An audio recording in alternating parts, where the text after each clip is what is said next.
¿Vamos a charlar de economía un rato? Dale. Sí, vamos a charlar de economía. Vamos a charlar con Agustín Lateris. Buen día. ¿Cómo estás? ¿Bien? ¿Todo bien? Bien, todo bien, acá andamos. Damas más jóvenes en la tele. ¿Lo puedo decir así? ¿Qué hijo? ¿Me mato? Dos más jóvenes en la tele. Quiero arrancar así, picante hoy. No sé, yo propondría chicas vengan a la puerta y certifiquen. Vamos a no nos anda acá el 4G para hacer un periscope con los candidatos. En esta zona de estoy tan metido en la recta final de la campaña que la verdad que es una cosa impresionante, pero podríamos tratar de que funcione un poquito, ¿no? El periscope. A ver si anda. Yo en el teléfono no puedo hacerlo nada. Pero no es así. Bueno, no doy más joven en tele. No das más joven en tele. Ah, soy un tipo joven. Juan Ignacio Jorquera, ¿cómo va? ¿Todo bien? Muy bien. Con él también vamos a charlar. Sin corbata, por supuesto. Obvio, sin corbata, eso siempre. Bueno, hay toda una discusión y todo un debate que nosotros lo estamos viendo acá en la campaña que se está desarrollando, sobre todo en Río Negro, porque también se eligen diputados nacionales, sobre cuáles son, ¿no? Los modelos de país, a dónde vamos. Y acá hay un gran debate sobre las economías regionales. Yo supongo que este es un tema que ustedes lo hablan permanentemente, porque eso se debe ir planteando en varios otros lugares. Y acá hay un eje, obviamente, en la fruticultura, ¿no? Que es por ahí el monocultivo que permite que tengamos un puerto privatizado, un diario que soporte toda esa situación, una cosa, un esquema, digamos, político, económico, bastante mediático del 80, digamos, y no de 1980, sino de 1980, ¿no? Entonces eso el diario, el puerto, la producción. Eso funcionó como un relojito hasta ahora y que se empieza a poner también un poco en jaque y en juego. ¿Qué es lo que o en qué influye básicamente la política económica de un país para que las economías regionales tengan más o menos éxito y que esto sea casi como una cuestión exclusiva? Digo esto porque está planteado así, es decir, quienes se quejan de que la fruticultura está en crisis es exclusivamente por una cuestión de política económica nacional y nada tiene que ver, digamos, el funcionamiento propio de la industria fruticultora. Claro, nosotros hemos charlado con productores que además te dicen, bueno, pero han concentrado la tierra, 4 o 5 tipos, han hecho desaparecer a los pequeños y medianos productores. Bueno, pero parece que en campaña la única excusa es esta de que el gobierno nacional favorece o favorece esta situación. Sí, y se incurre en errores a partir de esa visión, de ese diagnóstico, porque en realidad, fíjate, las soluciones que suelen plantear a ese tema, digamos, a ver, las economías regionales hoy están enfrentando una situación mucho más complicada, eso es cierto, en términos de exportación, el volumen de exportación, de precio de los productos, de costos que aumentan en dólares, eso ha impactado y ha achicado los márgenes de rentabilidad. Ahora, el tema es que desde muchos sectores, digamos, de la oposición sobre todo, se plantean soluciones simplistas de corte transversal, digamos, por ejemplo, hace falta una evaluación del tipo de cambio para solucionar ese problema, o hace falta eliminar las retenciones completamente al sector, y se pierde de vista algo que es realmente sobre lo cual hay que trabajar de acá en adelante, que es la cadena de valor, lo que vos decías. O sea, hay sectores concentrados, se apropian de rentabilidad, hay que generar un rol del Estado muy activo que atienda la situación esta. Digo, primero desde lo fiscal, o sea, desde que el Estado, entendiendo la situación de achicamiento de rentabilidad, de aumento de costos y de alguna situación particular por el contexto internacional que es más adverso, sobre todo en pequeños productores, con herramientas, con instrumentos, con cuestiones desde lo fiscal, desde lo financiero, desde las líneas de crédito, de todo lo que se pueda abordar, se trabaje, pero sobre todo que el Estado tenga un rol muy presente como regulador en la cadena de valor, porque si no lo que ocurre es que vos das algún tipo de ayuda, algún programa al pequeño productor y después se lo termina apropiando el eslabón fuerte, el grande, el acopiador, el que maneja el mercado, y termina otra vez el tipo teniendo el mismo problema que tenía al principio. Entonces, yo lo que digo es que frente a esa situación hay que descartar las soluciones de corte transversal, digamos, la devaluación, eliminar impuestos, eso no es por ese camino,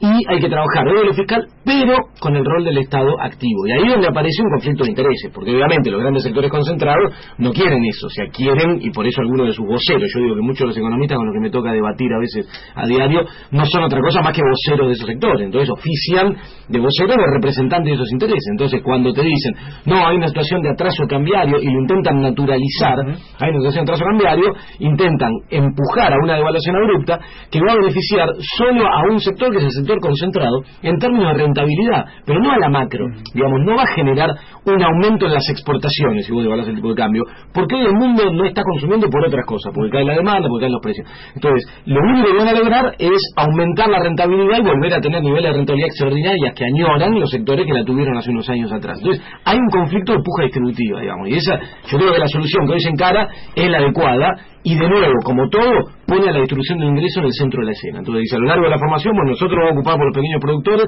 y ahí vamos a trabajar en la distribución, y ahí el rol del Estado es clave.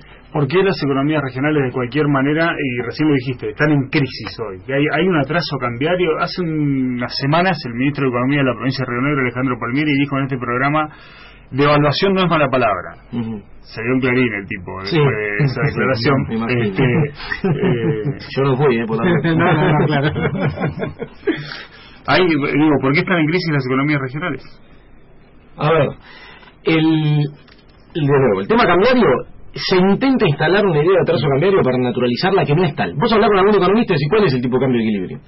Te va a decir cualquier cosa, te va a decir uno, te va a decir, no, 12, no, 14, no. Nadie sabe cuál es el tipo de cambio de equilibrio, porque en realidad es muy difícil. Vos no podés tener un tipo de cambio que deje contentos a todos, porque son equilibrios y realidades y cuestiones productivas completamente diferentes. Entonces, no es la solución. Entonces, el camino no es ese. Si vos hoy devaluás el tipo de cambio, debilitas el mercado interno, y hoy la economía se sostiene, no perdió empleo, porque apostaste a fortalecer el mercado interno. Entonces, el consumo. Claro, el consumo, dinamizar la demanda, la pata que viene ahora, que es tratar de trabajar sobre la restricción externa para que ese consumo hoy presiona contra una producción que no acompaña porque tenemos un problema de restricción, entonces no tenés las divisas necesarias para soportar el nivel de importaciones. Bueno, ahí tenés un cuello de botella.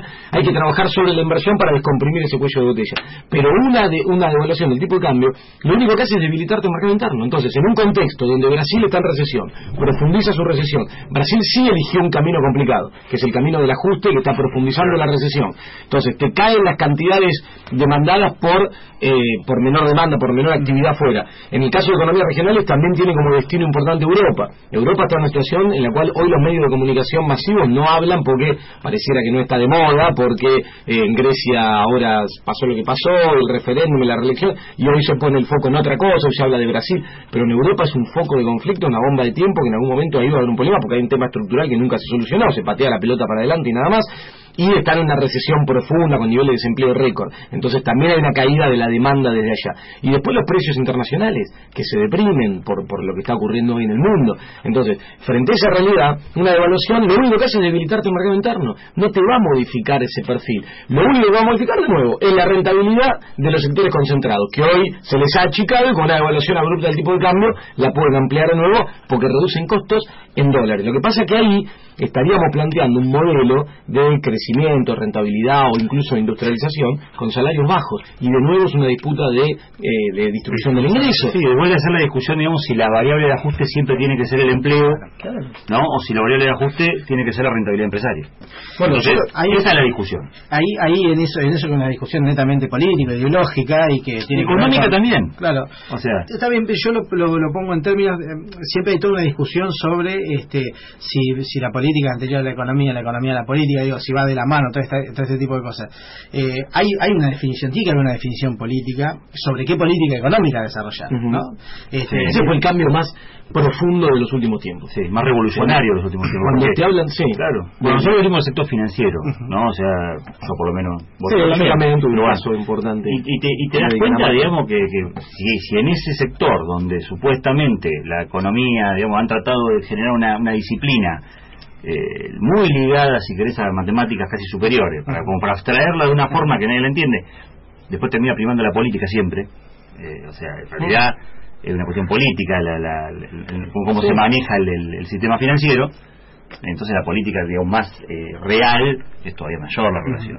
Sí, y el cambio abrupto que hubo en el último tiempo, más relevante, es una cuestión cualitativa.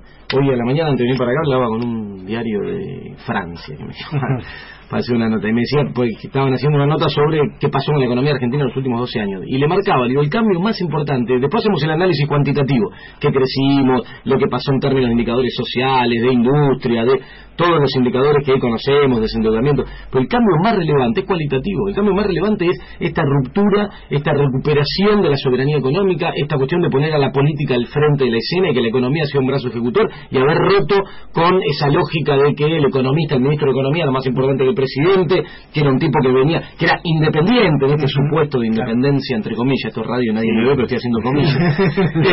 Central independiente como un atributo positivo. Y en definitiva era la forma de meter e instalar dentro del poder político gerentes representantes de los sectores concentrados de poder real. Más ha sido tan así que con nombres propios puedo decir, este tipo fue gerente de esta empresa, condujo el Banco Central, condujo el Ministerio de Economía, estuvo en tal y tal lugar, incluso desde el retorno de la democracia para acá, ¿no? Y en esta discusión...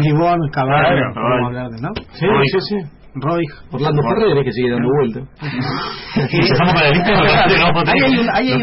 Hay un tema, recién hablaban del tema del consumo. Hay mucha crítica que yo he escuchado que solo desde el consumo, digamos, no se puede sostener una economía, o que en realidad es una economía de engaña pichanga, digamos, que vos levantás un poco, ponés acá, digamos, hay un poco de actividad económica, la gente consume y listo, ya está. Digamos, que eso no tiene ningún anclaje ni productivo, ni industrial, etcétera, etcétera. Y que además genera una, ¿cómo se dice? Como una ruleta financiera, y que, digamos, los bancos, que todo el mundo juega con la guita de todos nosotros, y bueno, y además no se sumar las críticas a los subsidios, digamos. Esta es una economía subsidiada, entonces es una economía esto tiene que ver con una ruptura grande, digamos, de la forma de entender la economía. Digamos, parece que lo que se planteó en los últimos años en Argentina tiene que ver con entender la economía del lado de la demanda, digamos, una visión más, desde el punto de vista académico, más keynesiana, digamos, ¿no? Tener la economía planteada del lado de la demanda y la importancia de estimular la demanda para sostener el mercado, y que la inversión y la producción responde a ese estímulo de la demanda. Hay otra visión del lado de la oferta, digamos, que viene de toda la tendencia neoclásica, el neoliberalismo, digamos, que encuentra su punto máximo, no sé, en Estados Unidos, con Reagan en su momento, con la teoría de la oferta, que es generar las condiciones de mercado para que el inversor venga y eso invierta el clima de negocio, estos conceptos abstractos que después te van a llevar. Y eso no ocurrió nunca. Y vos, basta ver lo que pasa hoy en Europa. Generan el clima de mercado, las políticas de la oferta, las condiciones para reducir los costos de creación de empresas nuevas y hacer más eficiente toda esa cuestión vinculada con el Estado, y no se crea, no aumenta la inversión y no se crean empresas. ¿Por qué? Porque no hay mercado, no hay demanda, nadie invierte si no hay demanda. Entonces, ahí aparece, y esto me preocupa de cara a lo que viene, y esto me ha contar una anécdota porque es importante de cara a lo que viene en todo sentido. Hace un mes y pico, no me acuerdo, di una charla donde compartí panel, esto va a armar despiole, con Javier González Fraga y con Miguel Bain. Y en el medio del panel se planteó este debate. Y compartían la idea, ambos, de que el ciclo de consumo en Argentina estaba agotado. Abrazalo fuerte, Juan. No, que él me abrace fuerte. De que el ciclo de consumo en Argentina estaba agotado. Entonces, ahí hay un problema, que es, no hay que negar que hace falta ahora hacer política de oferta, que hace falta trabajar sobre la inversión, que hace falta hacer mucha política industrial, recién hablábamos de las cadenas de valor, y concentrarse en eso. Pero no podés decir que el ciclo de consumo está agotado, porque si no, llevar los cañones, apuntar los cañones a políticas de ajuste, y ahí es el camino equivocado. Vos tenés que hacer política del lado de la oferta, del lado de la inversión, pero no dejar de lado la política de estímulo de la demanda, porque si no el otro no llega, digamos. Eso es una discusión de los economistas heterodoxos que llamamos el principio del acelerador, y yo digo, vos tenés que tener un consumo, una demanda traccionando para la otra parte, y después sí trabajar en lo otro, donde hay muchísimo que hacer, y creo que lo que viene ahora viene por ahí. Por eso el mercado de capitales es tan importante, y lo decíamos nosotros acá en la charla y en la charla que venimos dando por todo el país, vinculado con esto, porque viene la etapa del mercado de capitales, viene la etapa de canalizar el ahorro doméstico nuestro de los argentinos en inversión productiva, de cortar la fuga de capitales, de estimular desarrollo productivo por ese canal, pero no podés dejar de trabajar sobre la demanda. Entonces ahí son esas discusiones donde hay que tener cuidado, porque cuando alguien te dice, no, ahora viene la etapa de la oferta, el ciclo de consumo está agotado, pará. Viene la etapa de la oferta, estamos de acuerdo, hay que hacer todo eso, estamos de acuerdo, por eso venimos trabajando con esto en el mercado de capitales por todos lados. Pero no me digas que el ciclo de consumo está agotado, porque porque si no me estás justificando una política de ajuste. Ya me utilizaste con Bain. Batakis, ¿qué onda? No, conté una anécdota donde estábamos en la mesa, nada más. Dijiste, esto va a traer quilombo. Bien, Batakis, la conozco bien, hemos dado muchas charlas juntos también, y esto no lo dijo nunca, así que quédate tranquilo.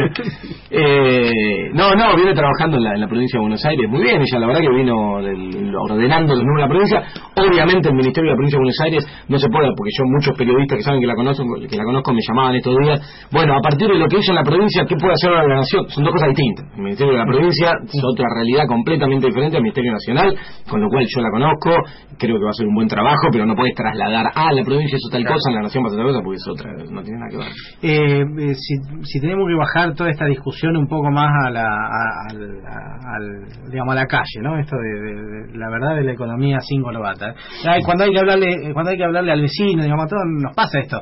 Por ahí nosotros nos ponemos a hablar de economía, no sabemos nada, claramente, pero vamos leyendo títulos, algunas cosas, tratamos de profundizar alguna cosa, se plantean cosas puntuales, inflación, dólar, el dólar paralelo, ilegal o blue, como le quieran llamar, se plantea esto de las actualizaciones de los salarios, las jubilaciones, que ellos van por detrás del... Bueno, digamos, todo esto, digamos, es real, no es real, de alguna manera hace falta ahí reajustar algo. Efectivamente la inflación te come el salario, no te come el salario, digamos, ¿cómo afecta todo esto el ritmo diario de la gente? Mira, acá hay dos cosas. Cuando vos analizás, estamos en un proceso inflacionario, ¿no? Argentina tiene inflación. La buena noticia es que está controlada, que se ha ido desacelerando, pero es alta, digamos. Hoy estamos en términos depende de la medición que tomes. Tenemos una medición propia que hoy está cerca de 21 y pico. Ahora, lo que es interesante acá en Argentina es, primero, en términos de lo que vos planteás, salvo el año pasado, y fíjate lo que pasó el año pasado, siempre los salarios, la jubilación, etcétera, le ganaron a la evolución de los precios. El año pasado, con el tema de la devaluación de enero, en 2014 hubo un traslado de precios muy fuerte, fue la única vez que perdieron poder adquisitivo, y fíjate lo que pasó. Después tuviste una caída del consumo, después logró recomponerse hacia fin de año, pero tuviste en el medio una caída del consumo, una caída de la producción, una caída de la inversión. Ahí ya se ve qué es lo que pasa si vas por ese lado, por eso es como un ensayo pequeño por lo que pasó en el tema del frente cambiario, de si fueras por el lado del ajuste, qué es lo que pasa eso, indefectiblemente, te cae el consumo. Pues se trabajó muy fuertemente en recomponerlo. Este año otra vez tuvimos negociaciones paritarias, acuerdo de los aumentos de jubilación, etcétera, por arriba de la inflación. Eso permite aumentar el poder adquisitivo, sobre todo en los sectores que tienen más, los economistas le llamamos propensión a consumir, digamos, que vuelcan más parte de sus ingresos o todos sus ingresos al consumo. De esa manera dinamizás la economía a través de la demanda y el consumo. Y esa es la realidad de lo que viene ocurriendo en el último tiempo. Y acá lo que se plantea en el eje de discusión, que es muy interesante, otra de las grandes discusiones interesantes que planteó Argentina en el último tiempo, es el debate sobre las causas de la inflación. ¿Por qué? También hay un tema de distribución del ingreso en medio, porque hasta ahora se había logrado instalar a lo largo de mucho tiempo la idea errada de que la inflación es un fenómeno monetario y que entonces si el Banco Central emite a un ritmo muy acelerado, eso es la única causa de la inflación, eso lo explica, y que entonces eso te conduce rápidamente a qué solución, a decir, bueno, si hoy el Banco Central emite, el Banco Central está financiando el déficit fiscal, entonces hay que hacer una política fuerte de ajuste para quitarle presión a ese ritmo de emisión y entonces bajar la inflación. Y eso te conduce a una caída de la actividad económica, una recesión, y perdés de vista cuáles son tus objetivos. Eso es lo que yo siempre digo. Vos como economista, yo soy un defensor de la economía como ciencia social, no podés perder de vista tus objetivos. Tus objetivos tienen que ser el empleo, la distribución del ingreso, la creación de empleo, las condiciones sociales, el bienestar.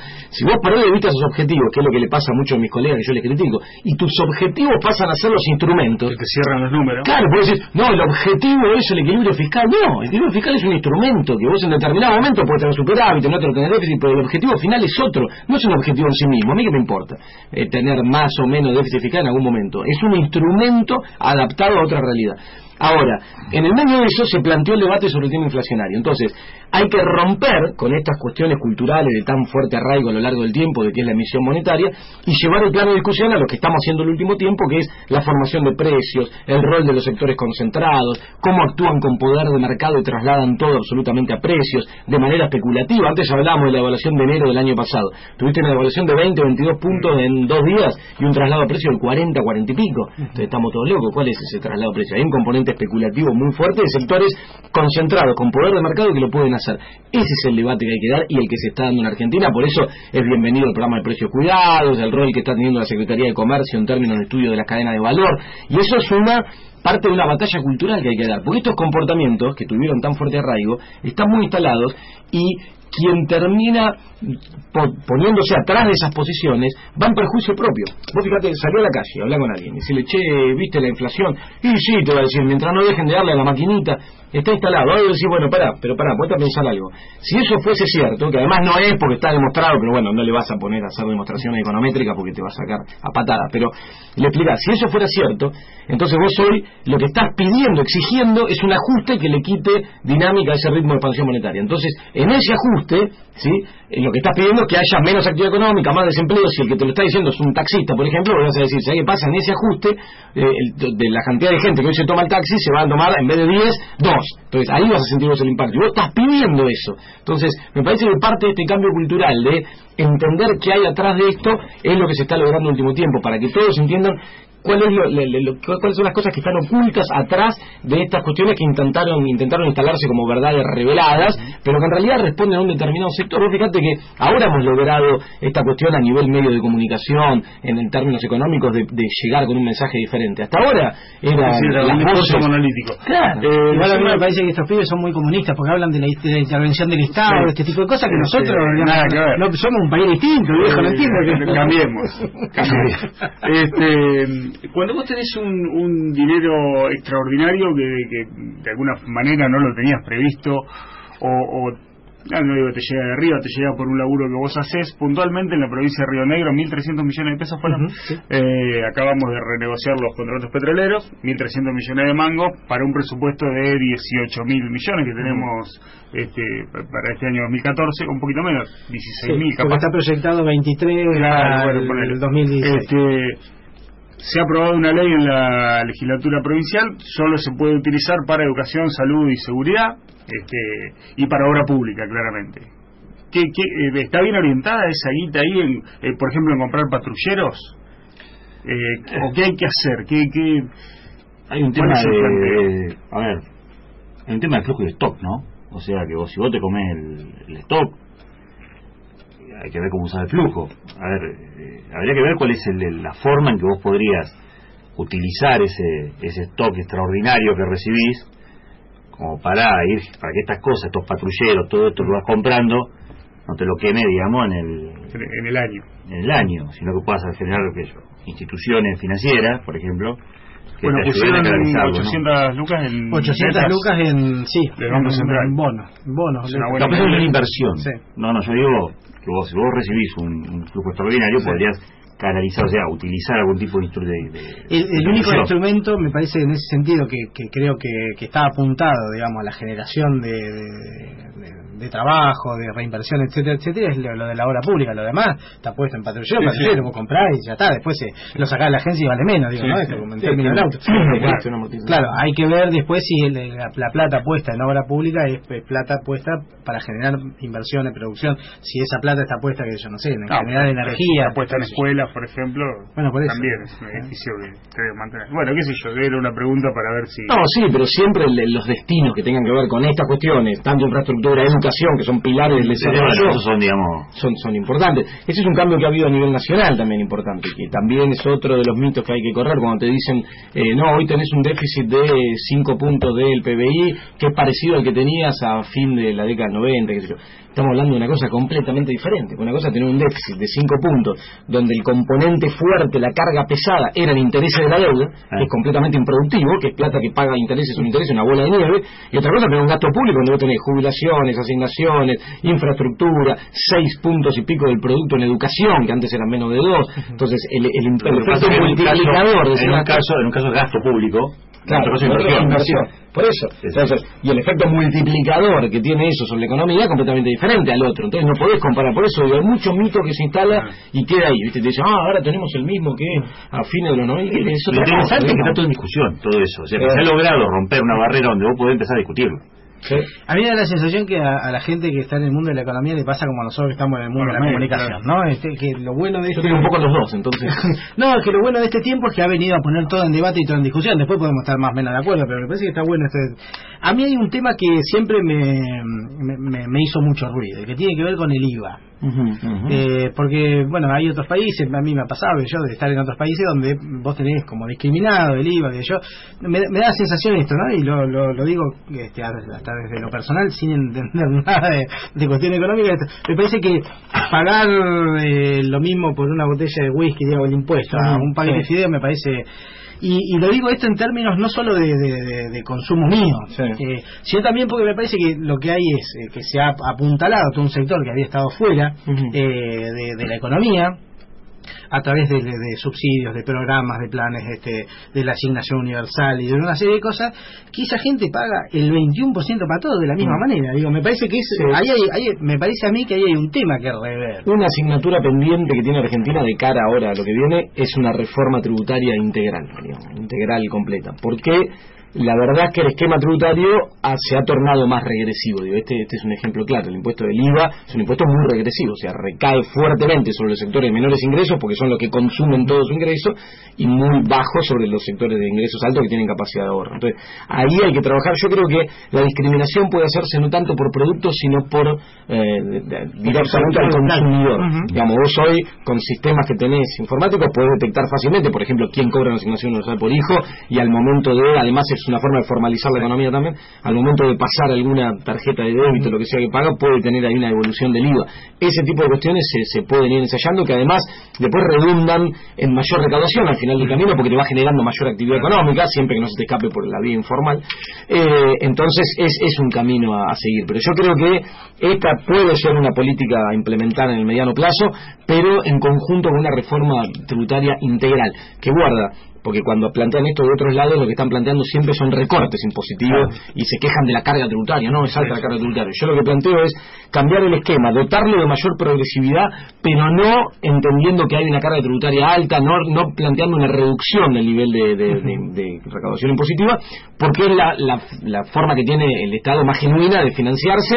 Y vamos a una etapa, esta etapa del desarrollo, que requiere un Estado presente, fuerte, atento, actuando, regulando, y para eso lo tiene que tener financiado. Entonces, cualquier política de estas demagógicas que tira algún candidato opositor que te dice yo elimino la retención en 24 horas, saco el impuesto a la ganancia sobre los salarios, saca todos los impuestos, nunca te explica cómo lo compensa por otro lado, esconde la idea de yo quiero que el Estado esté reducido a su mínima expresión, que es la concepción ideológica que ellos tienen, digamos, el liberalismo. El tema de ganancia, por ejemplo, ya que estamos con temas tabú. Claro, ganancia es un tema, ¿no? El tema de ganancia lo podés plantear desde el lado que decía Agustín, esto que te dicen, que para ganancia, vos podés decir, mira, lo que genera ruido es que Techín pague el 35% de ganancia y tenga un ejército de contadores dedicados a ver cómo paga menos, y vos pagues 35% de ganancia. O sea, en realidad, el tema es que Techín tiene que pagar el 35%, digamos, y que vos deberías ver cómo se cumple con todo eso, y después te debe ser más progresivo para abajo. Por eso, en términos, por ejemplo, de este impuesto a la ganancia, puntualmente el de la cuarta categoría, que se le pagan los salariados, que tanto los candidatos de la oposición dicen hay que eliminarlo porque el salario no es ganancia, es una locura. En realidad lo que hay que hacer, sí, y esto vamos a plantear otro rebote negativo, sí hay que reformar el esquema, la tabla esa completa, en términos de alícuota, de tope, de monto. Eso en algún momento hay que revisarla. El último tiempo se han ido haciendo... Y atarla a algún esquema, por ejemplo, el aumento de las jubilaciones, digamos, ir aumentándola en ese rango, ¿no? ¿Pero cuál decís? El mínimo. Aumentando el tope, porque el mínimo no imponible. Sí, hay que ver, porque también es una decisión de política económica, digamos. A veces también esta cuestión te lleva a mecanismos de indexación que después son más complejos, porque había un candidato que plantea esto. Yo creo que es un instrumento de política económica. Lo que sí tenés que, o sea, la decisión de modificar ese mínimo. Lo que sí tenés que replantear de nuevo la la tabla completa, las alícuotas, etcétera, para dotarlo de la progresividad que este impuesto tuvo, porque es un impuesto que paga el sector más alto de la pirámide salarial y no está mal. Le plantearon el otro día a Sergio Massa, candidato a presidente de UNA, esto, ¿no? Bueno, porque él dice esto, nosotros vamos a eliminar el impuesto a la ganancia, que él entiende que es un impuesto al trabajo o al trabajador. Entonces le preguntan, bueno, ¿y cómo pretende solventar este tipo de cosas? Porque había eliminación de retención, impuesto a la ganancia y una serie de cosas que son las que teóricamente hoy generan ruido en la economía, etcétera, etcétera. Y dice, bueno, hay dos lugares de los que podemos sacar dinero que el Estado Nacional no lo está haciendo. Impuesto a la renta financiera, cobrar ahí un impuesto, y el tema de cómo estoy hoy con la... Bueno, ya me va a salir. Pero bueno, había dos cosas con las que además Massa decía que el gobierno no se había metido. Minería, digamos, dos temas con los que el gobierno no se había metido, y que de ahí podía sacar el 60%, digamos, de la mayor cantidad de recursos que necesitaba para seguir sosteniendo algunas políticas sin tener que desfinanciarse, porque no había más impuesto a la ganancia o retención, etcétera, etcétera. La pregunta es, ¿qué sector, digamos, de la economía que hoy no se toca, que podría tocarse, que podría tener, digamos, un valor agregado impositivo? El tema de la renta financiera es el típico caso de que te dicen nada, que suena muy lógico, pero que en realidad primero ya está grabada la renta, digamos, o sea, vos ya pagás, y segundo que están todos los cálculos que se hacen, que uno, no sé, Agustín, ¿cuál es el cálculo más cercano de eso? Pero no llegás ni al no llegás ni al 10% de lo que es lo que se te llega por el otro lado. Por eso, por la bajísima bancarización que hay en Argentina, ¿no?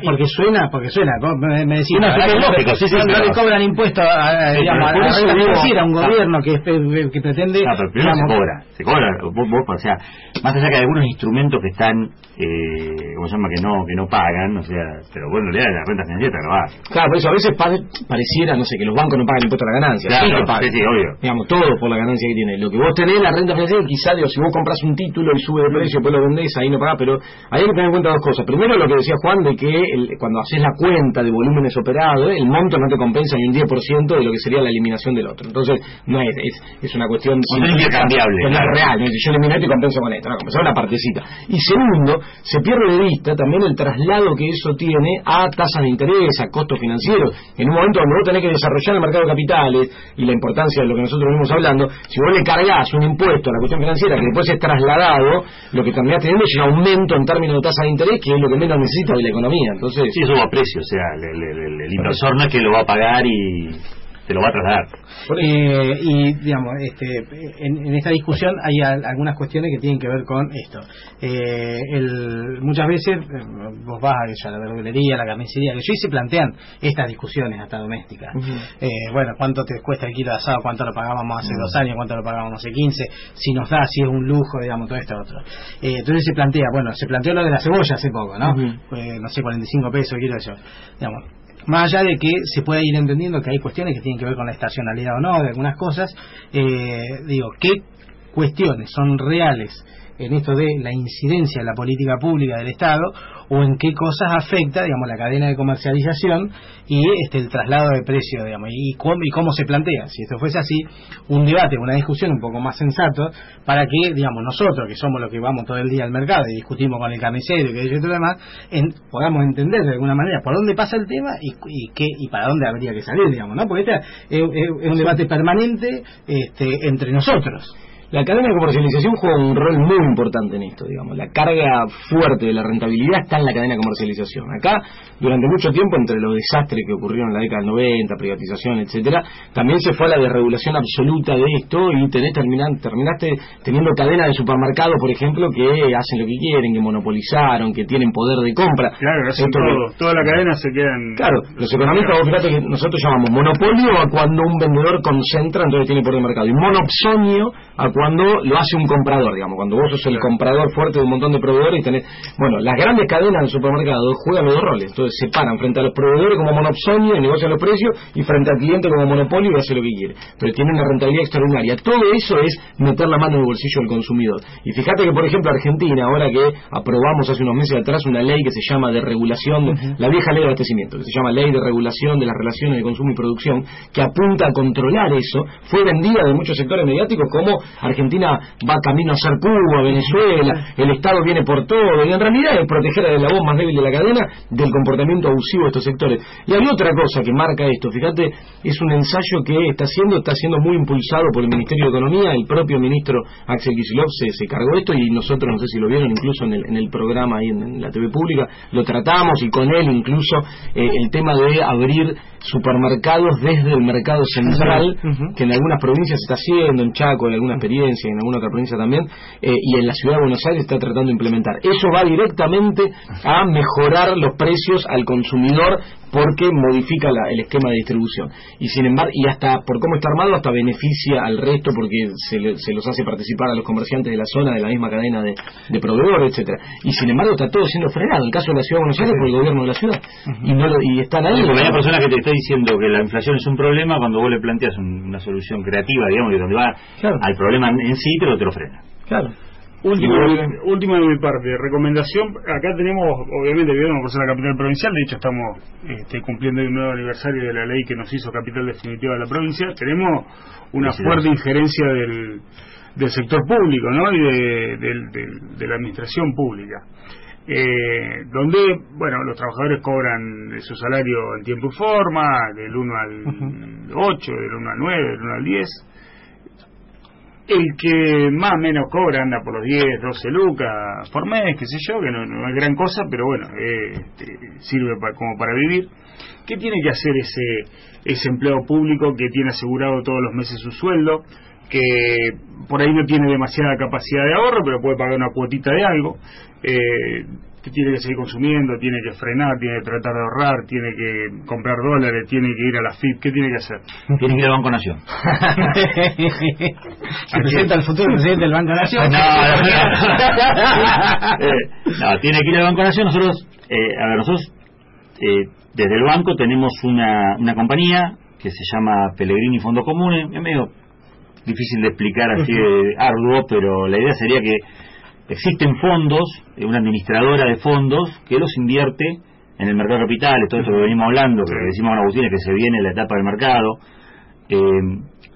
y básicamente lo que hace esta compañía, que se llama Pellegrini Fondos Comunes, es invertir a los minoristas. Hemos logrado ahora que se haga a través de home banking, es muy ágil, y donde vos podés elegir una familia de fondos. Son 5 fondos que van desde muy bajo riesgo y una rentabilidad parecida a un plazo fijo, hasta, bueno, alto riesgo y que buscas una rentabilidad.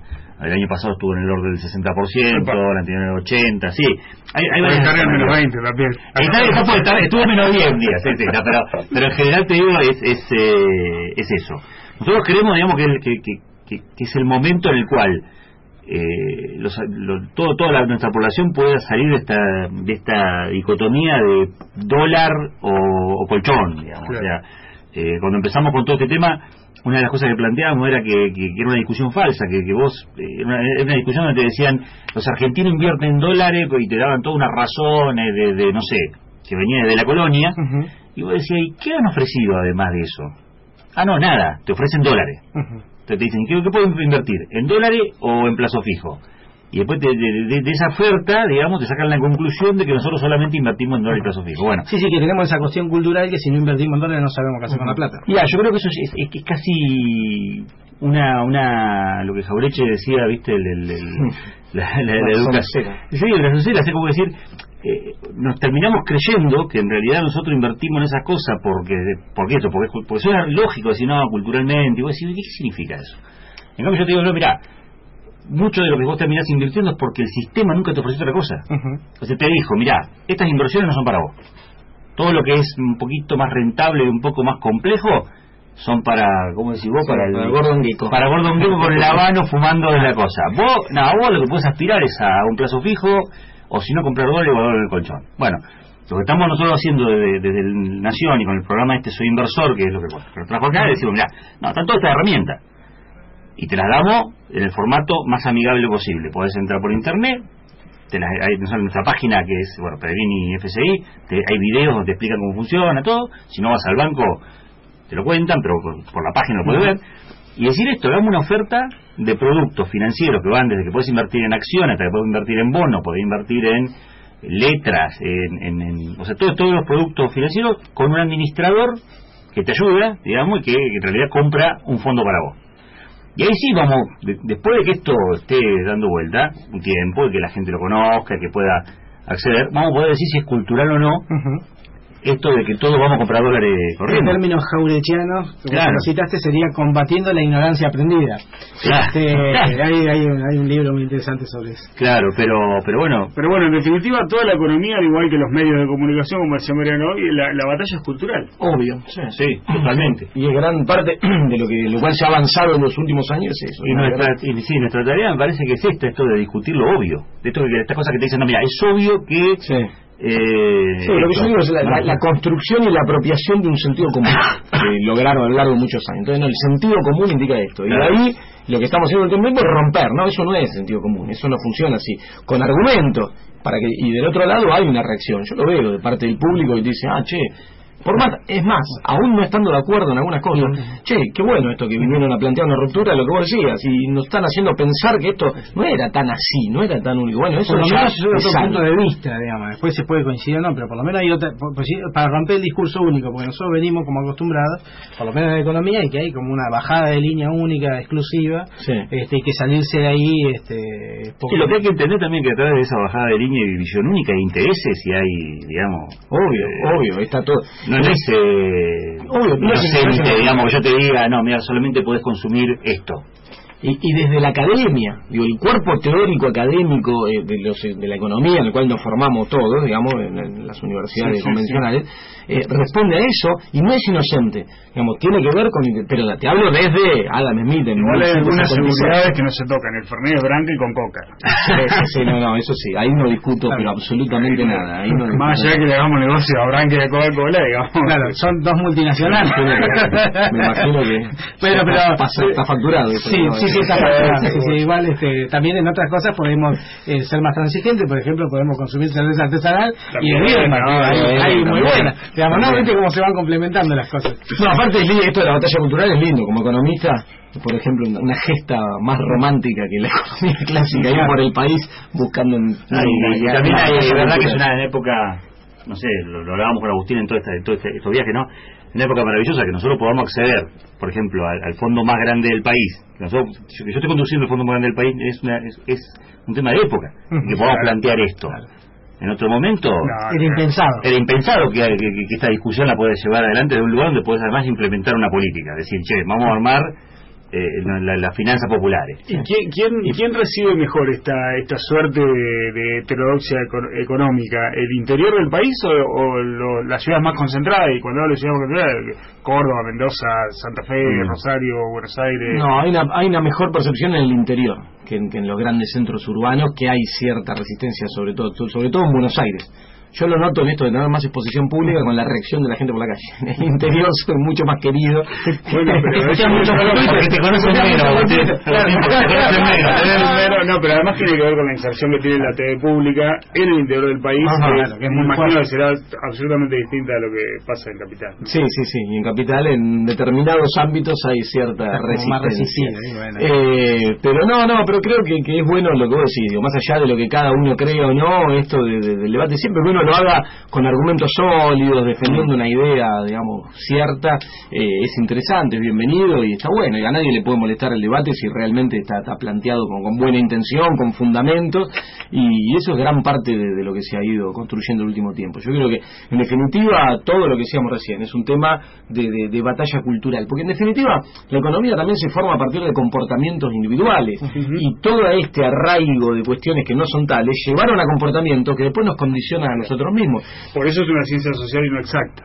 Claro, tal cual. Bueno, pero se la pretendió exacta. Sí, claro. Desde la academia y todo. Y así llegamos a modelitos que te decían que tenía que recortar la jubilación en 13% para que alcance el equilibrio. Es un desastre. Bueno, y a veces cuesta, yo cuando hablas con más jóvenes o alumnos en la facultad o en charlas donde hay más jóvenes, que no lo tienen tan presente. Pues esto era así. Cuando en la década del 90 la distribución del ingreso se destruía mientras la economía crecía, te hablaban del efecto derrame. Y en esta cuestión también de la economía de buscar la vuelta a hacerlo difícil y que parezca que es una ciencia para 3 o 4 que saben mucho porque estudiaron en Harvard y qué sé yo, y que uno no la puede entender. Entonces estamos muy jabrechano, sí, estamos tirando. Sí. Entonces, por suerte no le estás tocando timbre a ningún sordo acá, porque si no sería tremenda esa discusión. No, y se usaban ese tipo de cosas que te apuntaban a sacarte de la cancha.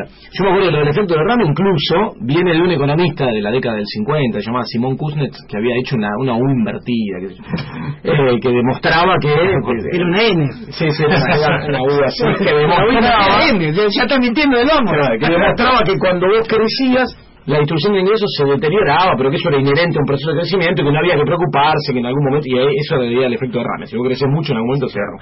Pero en aquel momento, claro, yo he visto economistas de estos que hoy siguen dando vuelta, mucho más grandes que yo, que en aquel momento decían, no, lo que pasa cuando alguien planteaba algo es que esto se debe a un fenómeno que se conoce como la U invertida de Kuznets. Claro, vos te quedabas mirando y decías, qué sé yo, te la debo tener clarísima, y esto es cierto, y al final terminaba, bueno, va a haber que cortarte la jubilación. Bueno, y vos salías contento, ¿por qué? No, porque un tal Kuhn no sé cuánto. No, flaco, inventó una U y me dijo que yo tengo que cobrar precio para tirar. Lo mismo que deberían estar orgullosos cuando le decían que la economía argentina no se explica porque en realidad solamente es argentina. Claro. Entonces te dice... Bueno, es como el peronismo. Solo se explica en la Argentina. No, pero y se había logrado ese traslado y en definitiva la culpa tuya. Claro. ¿Por qué? No, pero somos argentinos, somos todos giles, somos todo mal. Pero y sigue estando. El otro día, ¿puedo contar una breve anécdota? Sí, claro. El otro día doy una charla en un evento al que me invitaron. Yo voy a todos lados, tengo esa particularidad, que me invitó armado por un diario allá en Buenos Aires muy económico, especializado y muy opositor al gobierno. Y había, no, el otro. El otro. ¿Cuántos son? Cronista. Sí. Y había la tapa de Cronista. Me acuerdo, lo tenía fuera de y había varios economistas, y uno de ellos era, antes lo nombré, Orlando Ferreres, que fue un economista que fue viceministro de Economía en la década del 90, que fue impulsado por Bungiborn, y hizo en su charla, que fue justo antes que la mía, hizo toda una descripción del derrotero económico argentino con un mensaje así de, no, porque acá pasó tal cosa y acá tal otra, porque el mensaje era ese, porque somos argentinos, hacemos todo mal, y el público cada vez que iba con algún giro así simpático en este sentido y describía algún hecho trágico de nuestra historia económica, a veces hasta aplaudían y se reían. Cuando me toca a mí, digo, la verdad que estoy, antes de arrancar, digo, sí, estoy sorprendido. Digo, están todos sentados, escuchando a un tipo que aparte fue responsable, porque no es que me viene a hablar del bar de la esquina, responsable del derrotero ese que acaba de describir y que fue un actor principal de todo eso, que fue trágico para la historia argentina, y lo celebran porque el giro es, che, somos argentinos, somos un desastre, todos se ríen, digo, pero la batalla cultural acá era en la rural. Acá, en la rural está perdida, digo. Claro, se rió, a los 3 segundos se rió corriendo por la puerta de atrás. No, pero es que terminamos en el Jockey Club, ¿no? Tomando whisky, comentando la... Bueno, hoy kirchnerista conoce y al Jockey Club a tomar whisky. Muy bien, está muy bien. No, pero es tremendo, hasta que no se logre ese cambio cultural es tremendo. Y yo creo que se va logrando. Y esto que me preguntabas antes, creo que en el interior se percibe más. Esto, lo del programa de la TV pública, por ejemplo, de llegar con un mensaje diferente, la economía pensada de otra forma, y en un formato televisivo atractivo, porque tenemos informes y cosas, me parece que ayuda a romper eso y tiene mucha inserción del interior. La próxima batalla es esta, es que el mercado de capitales pueda ser para todos, digamos. El camino, todos sabemos, la experiencia mundial, la experiencia global, son los fondos comunes de inversión. Vos nunca vas a ir directo a la bolsa. Cuando vos te dicen que los otros países, tenés parte de lo que estamos hablando, te dicen, no, mira, en Estados Unidos invierte el 80% de la gente invierte en bolsa. Y te quieren hacer creer que hay, que son todos expertos. Todos el lobo de Wall Street, son todos el lobo. Son todos el lobo, pero y que están así sacando, en realidad, digamos, lo que hay es una gran difusión de los fondos comunes de inversión, un gran acceso, muy fácil de acceder, y entonces la mayoría de la gente, mucha gente tiene esos fondos. Entonces después te dicen, no, pero eso invierten. Bueno, ese es el camino que nosotros creo que tenemos que desarrollar. Tenemos que romper la barrera cultural, tenemos que decir, muchachos, y tenemos que brindar el acceso, porque si con romper la barrera cultural no ganás la batalla. O sea, vos con romper la barrera cultural vos podés convencer a alguien de que esto es lo mejor, pero si vos no le das el acceso, si vos no le decís, mira, ¿cómo es? Es así. Y se lo mostrás y le das un acceso simple, pues si no, también lo que te pasaba era cuáles son los programas, digamos, del sistema financiero para los inversores. Le dan un curso y le dicen, bueno, o no sé, le dan una capacitación, así que sé yo, y después le dicen, bueno, suerte, ahora andá y lo que puedas, cuando puedas. Claro, y no sé, y que te agarre alguien y que te ayude. Sí. Entonces, la otra batalla también es importante, y en eso hay que resaltar, creo yo, más allá de la empresa nuestra, que el Banco Nación, que se lo critica muchas veces por, bueno, esto, aquello, es el único que está llevando adelante esto a nivel masivo. O sea, que creó las condiciones, creó la plataforma, invirtió. Ningún banco privado va a invertir para masificar esto. O sea, para llevarte esto a un pueblo de 1000 personas. Y eso también es el Estado, eso también es la batalla cultural que estamos hablando. Un banco privado quiere el ABC1, quiere el cliente que tiene un par de millones, porque con la estructura que atiende un par de millones, es lo mismo que con la estructura que atiende, digamos, o sea, necesitas la misma estructura para atender a un par de millones, y si no, tenés que hacer una estructura inmensa para tener rentabilidad que no vas a recibir. Entonces ahí también está el Estado. Cuando el Estado te crea una plataforma, cuando el Estado te va al último pueblo con la última sucursal, nosotros estamos yendo, digamos, a las capitales, todo, pero también estamos en un montón de lugares donde vamos y mostramos, bueno, el sistema, cómo funciona la plataforma, etcétera. Y bueno, nada, parte de la batalla, y ahí el banco es central, pero un banco público que pueda hacer eso. Claramente. Sin un banco público esto no lo puedes hacer. No, claro. Bueno, me quedó muy claro que los muchachos están a favor de que vuelvan las FJP. Sí. No habla de fondo de inversiones, pero al final yo no entiendo nada.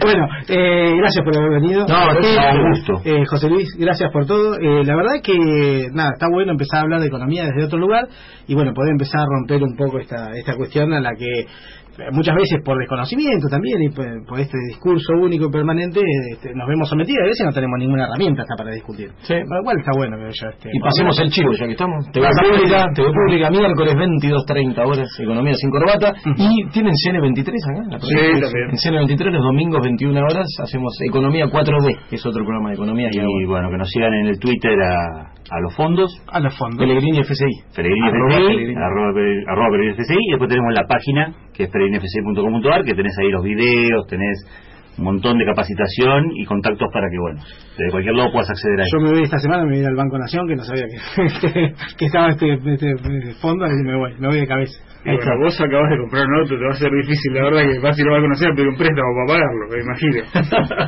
No sé cómo voy a hacer para pagar ese auto yo, pero ¿sabés lo que pasa? Que me quedé tranquilo porque me dijeron, quédate tranquilo que hay cuota para pagar. De alguna manera esta cuota que hoy parece un poco complicada, dentro de 2 o 3 años,